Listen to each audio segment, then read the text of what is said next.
Hello বন্ধুরা, good morning, শুভ সকাল। আশা করি সবাই খুব খুব ভালো রয়েছো। আমিও অনেকটাই ভালো আছি। এখন সবাই কিন্তু আমাকে অনেকটাই ভালোবাসা দিচ্ছ। তো সবার আগে বলে দিই, আমি কিন্তু একজন হাউসওয়াইফ। তোমরা যে যেখান থেকে আমার ভিডিওগুলো দেখছো সবাই কিন্তু লাইক ও কমেন্ট করে দিও। আর সবাইকে জানাই অনেক ভালোবাসা। বড়োদেরকে জানাই আমার প্রণাম, আর ছোটোদেরকে জানাই অসংখ্য ধন্যবাদ বা ভালোবাসা। তোমরা তো জানো আমি একজন হাউসওয়াইফ, তাই আমি যা করি না করি বাড়িতে সেগুলোই তোমাদের সঙ্গে শেয়ার করি। তো চলো তোমরা আমার একটু রান্নাঘরে ঘুরে চলে এসো। দেখো আমি কি কি রান্না করছি। এই দেখো, এটা কি রান্না করেছি বলো তো? তোমরা নিশ্চয়ই বুঝতে পেরেছো। এটা আলু পটলের কষা বলো, তরকারি বলো, এটা করছি। এরপর দেখো 5টা ডিম কিন্তু আমি সেদ্ধ করে ছাড়িয়ে নিয়েছি। আর ডিমের ঝাল রেসিপি হবে। এই কড়াই মশলা দিয়ে মশলাটাকে ধুলাই মোলাই করা চলছে।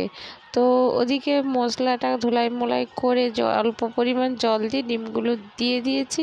ফুটে গেলে নামিয়ে দেব। তো ফুটতে থাকুক, ততক্ষণ আমি অন্যান্য কাজগুলো সেরে ফেলি। দেখো, আজকে আনাজের চোপাগুলো তুলে এই যে ময়লার বালতিতে রেখে দিলাম। আর পরের দিন সকালে যখন ময়লার গাড়ি আসবে ওইটা ফেলে দেব। এরপর দেখো আমি কিন্তু কড়াই জল দিয়ে দিলাম। ঝোলটা একটু ফুটলে ডিম দিয়ে নামিয়ে দেব। আর এবার এদিক ওদিক টুকটাক কাজকর্মগুলো সেরে নিই। ঝোলটা ফুটতে ফুটতে এদিকের কাজটা হয়ে যাবে। এখনও আমি কিন্তু তরকারিটা নাড়াচাড়া করছি। তো ওদিকে নাড়াচাড়া হোক, এদিকের কাজগুলোও হোক, তাই না? তো সবাই জানিও আমার ভিডিওটা কেমন লাগে। যদি ভালো লেগে থাকে সবাই লাইক ও কমেন্ট করে দিও। আর দেখো রান্নাঘরে কি কি কাজ করছি। দেখো ডিমের ঝোলটা হয়ে গেছে, আবার তোমাদেরকে দেখাতেও চলে এসেছি। দেখিয়ে রেখে দেব। দিয়ে এবার আমি কিন্তু কড়াটা নামিয়ে গ্যাসটা পরিষ্কার করে নেব। নিয়ে একটা তো আমার গামলা রাখা আছে, তোমরা তো সবাই জানো গামলায় আমি সব বাসনগুলো বের করে নিয়ে নিচে চলে যাব। নিচে কলতলায় গিয়ে সব পরিষ্কার করে ধোয়া মোছা করে নেব। আর আজকে একটু কতগুলো ছোট ছেলের স্কুলের ড্রেসগুলো জাঁকিয়েছি, ওইগুলো কাচতে বাকি রয়েছে, ওগুলো কেচে নেব। এখন কিন্তু বন্ধুরা ঘড়িতে বাজে বেলা 12টা। তাহলে আমার রান্না হয়ে গেছে। আজকে দুটো তরকারি রান্না করেছি। তো ডিমের ঝোল করেছি, আর একটা তরকারি আলু পটলের তরকারি তোমাদেরকে তো দেখিয়েছি। এবার গ্যাসটা মুছে নিচ্ছি। গ্যাসের তলাতেও আমি কিন্তু প্রত্যেক দিন এইভাবে গ্যাসটাকে তুলে তলাটাও আমি মুছে থাকি। যত ক্লিন রাখবে তত কিন্তু জিনিসগুলো সুন্দর ঝাঁ চকচকে হবে, দেখতেও ভালো লাগবে।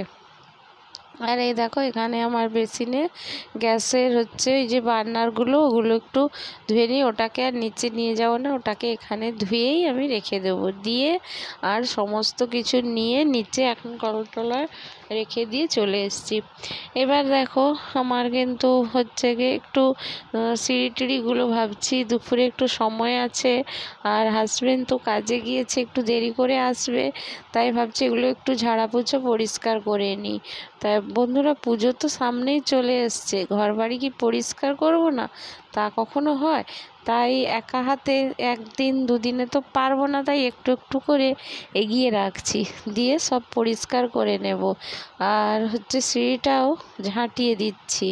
ঝাঁটটা দিয়ে আবার গিয়ে আমি সারাদিনে 2-3বার করে কিন্তু ঝাঁট দিই। সকালে তো একবার ঝাঁট দেওয়া হয়ে যায়, আবার দুপুরবেলা রান্নাবান্নার পর এসে একবার এখান সিঁড়ি থেকে বারান্দাটায় সিঁড়ির নিচটায় যে আমি পড়াতে বসি, ওইখানে বাচ্চাগুলো পেন্সিলের টিলাগুলো ফেলে রাখে, তাই ওগুলো আবার একবার ঝাঁট দিতে হয়। তখন ঝাঁট দিই না, কেন তখন তাড়াহুড়ো করে ছেলেরা স্কুল কলেজে যাবে, ওদের টিফিন বানাতে হয়, তাই জন্য তখন আর ঝাঁট দিই না। একদম উপরে চলে যাই, এবার রান্নাবান্না করে গুছিয়ে নিচে এসে তারপরে কিন্তু আবার একবার আমি ঝাঁট দিয়ে দিই। প্রত্যেক দিন তো আর এরকম 2-3বার ঝাঁট দিই সেটার ভিডিও দিই না। এখন ভাবছি আমি সকালের দিকে ভিডিও দেবো না, বেলার দিকে কি করছি না করছি সেই ভিডিওগুলোই দেব। কেন বলো তো বন্ধুরা, সকালে তো একটু উঠতে দেরি হয়ে যায়, তাই তখন ভিডিও করতেও দেরি হয়, আর বাচ্চারা পড়তে চলে আসবে, তখন আর ভিডিও তোলা সম্ভব হয়ে ওঠে না। তখন কাজগুলো সব সেরে নিই, পড়াতে বসে যাই, তারপরে 9টা-10টার পর থেকে যা যা করি সেই ভিডিওগুলোই এবার দেবো ভাবছি। তো চলো, তোমাদের সঙ্গে কিন্তু গল্প করতে করতে আমার কিন্তু একদম পুরো বারান্দাটা ঝাঁটানো হয়ে গেল। এবার আমি গেটের সামনে চলে এসেছি। এই যে বাইরের আলোগুলো পড়লে এইরকম মানে ক্যামেরা হয় কেন আমি ওটা বলতে পারবো না, কেমন যেন একটা লাগছে। আর কি করব। এবার দেখো, বাইরে ছেলের সাইকেলটা রাখা ছিল, সকাল থেকে আমার কিন্তু একদমই খেয়াল ছিল না যে সাইকেলটা ঘরে পুড়তে হবে। তাই এক্ষুনি দেখতে পেলাম সাইকেলটায় কি রোদ লাগছে, তাই ভাবলাম যে না, এখানটায় যেহেতু ঝাঁট দিয়ে পরিষ্কার করে নিয়েছি, সিঁড়িঘরের ভেতরটায় সাইকেলটাকে ঢুকিয়ে দিই। দিয়ে সাইকেলটা অমনি ঢুকিয়ে দিলাম। সাইকেল বেশিক্ষণ কিন্তু রোদে রাখা ঠিক নয়। দিয়ে তারপরে আর কিছুটা সামান্য পরিমাণ ঝাঁট দেওয়া বাকি রয়েছে, ওইটা ঝাঁটিয়ে দেবো। দিয়ে এবার কলতলার বাসন কুসন ধুয়ে নেবো, আর কাঁচাগুলো আমি কিন্তু করে নেব। ওইটা করলেই মোটা 2 বালতি জল ধরতে হবে, ব্যাস, দিলে আমার দুপুরে সব কাজ শেষ। এবার হাজব্যান্ড এলে খেতে বসবো, আর ছেলেরা ওরা যে যখন আসবে তখন খাবে। আর এই দেখো, এবার কাজ কি আর শেষ হয়? মুখে কিন্তু বলে দিই কাজ শেষ, কিন্তু একটার পর একটা চোখের সামনে এসে যায়, আর ওই এলোমেলো জিনিসটা একদমই আমি দেখতে পারি না। তাই আবার চলে এলাম, আবার তোমাদেরকেও শেয়ার করছি। আলনাটা ভাবছি ভালো করে আবার গুছিয়ে নিই। ওরা তো সবসময় লণ্ডভণ্ড করে রেখে দেবে, এক্ষুনি গোছালাম তো এক্ষুনি আবার 2-3টে জামা টেনে নামিয়ে আবার ওইভাবেই মেলে রেখে দিবে আলনার উপর। যে একটু পাট করে রাখি সেই মানসিকতা নেই। আর কি বলবো। তো আমি একা হাতেই করে চলেছি, যতটা পাচ্ছি, যতটা সম্ভব সেটাই তোমাদেরকে দেখাচ্ছি। আমি তো প্রথমেই বলি যে আমি একজন হাউসওয়াইফ। এরপর বন্ধুরা, কতগুলো কিন্তু জামা কাপড়, ভালো জামা কাপড় বাইরে বেরিয়েছে, সেগুলো কিন্তু আলমারিয়ে গোছাবো ভাবছি, আর গোছানোই হচ্ছে না, আর সময় হচ্ছে না। আর শনি রবিবার ছুটিটাও কোথা দিয়ে কেটে যাচ্ছে, আর ওতেও সময় পাচ্ছি না। আর এই দেখো, এই শাড়িটা একদিন বাজার গিয়েছিলাম বলে পরেছিলাম, এই শাড়িটা দিয়ে কয়েকটা রিলসও কিন্তু আমি বানিয়েছি। তো তোমাদের কেমন লাগেছে তোমরা অবশ্যই কমেন্ট করে জানিও। আর দেখো, শাড়িগুলো বাইরে থাকলে নোংরা হবে, এখন পুজোর সময় তো ঘরটর ঝাড়তে হবে, তাই শাড়ি বলো জামা বলো বাইরে বেশি রাখবো না, যেগুলো পরে সেগুলোই বাইরে থাকবে, বাকিগুলো কিন্তু আমি সব আলমারিতে ঢুকিয়ে দেবো। তাই পাট করে নিচ্ছি, নিয়ে আলমারি খুলে আলমারিতে গুছিয়ে দেবো। তো বন্ধুরা চলো, তোমরা কিন্তু অবশ্যই দেখবে, কেউ কিন্তু স্কিপ করবে না, পুরো ভিডিওটা তোমাদেরকে দেখার অনুমতি রইল। আর এইবার চলে এলাম আলমারিতে। আলমারিটা প্রথমে খুলে দেব, দিয়ে আমার একটা বই আছে, পাস বই ব্যাংকের, ওই বইটাকে আগে আমি লকারের ভেতরে ঢুকিয়ে রাখবো, তারপর জামা কাপড়গুলো গুছিয়ে নেব। কেন এখানে রাখার কারণ কি, অনেক সময় হয়তো বাইরে রাখলে হারিয়েও যেতে পারে, তাই আমি সব দরকারি জিনিসপত্র সব লকারেই পুরে রাখি।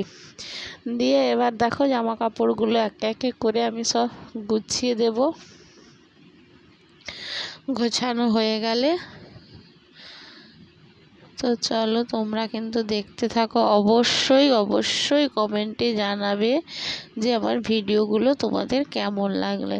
যদি ভালো লেগে থাকে অবশ্যই একটা কিন্তু লাইক করে দিও, আর ফলো করতে কিন্তু ভুলবে না।